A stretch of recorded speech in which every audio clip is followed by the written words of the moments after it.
Mana player-player LCV8? Korang nak combo warna purple putih? Korang tengok video ni sampai habis. Ciao. Okay guys, mana player-player LCV8? Hari ni saya ada combo purple putih untuk korang. Korang akan dapat apa? Korang akan dapat cover set Aerox purple putih. Stiker dah siap tanam, dah siap. Fitting dia memang cun-cun untuk korang.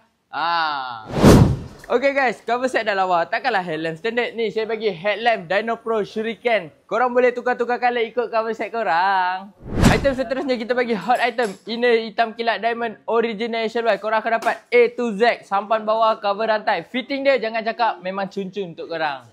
Motor dah lawa, takkan barang special standard. Ni saya bagi mono NLK. Ada 3 saiz. 205, 203 dengan 200mm. Saya bagi sekali fork lay PPR. Dalam weight 1.5 inci. Full chrome untuk korang. Item yang saya add on dekat korang, saya bagi hard sprocket dengan sprocket guide. Full CNC untuk korang. Saya bagi sekali chain adjuster warna purple. Saya bagi lagi spoiler color purple dengan master pump by Superfly original. Master pump dah lawa, takkanlah caliper standard. Ni saya bagi caliper Magic Boy P9 warna purple. 4 port depan dan saya bagi 2 port belakang.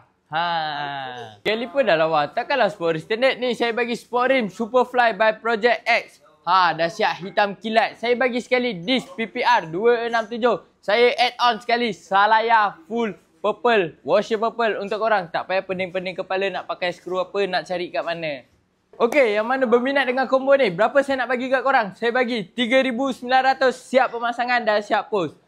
Yang mana berminat dengan combo ni, korang boleh walk in saja kedai kita. Yang jauh boleh post. Sabah, Sarawak tak ada masalah. Okey? Jangan lupa like, follow, comment and share. Korang nak tahu combo apa pula lepas ni? Korang boleh komen. Ciao.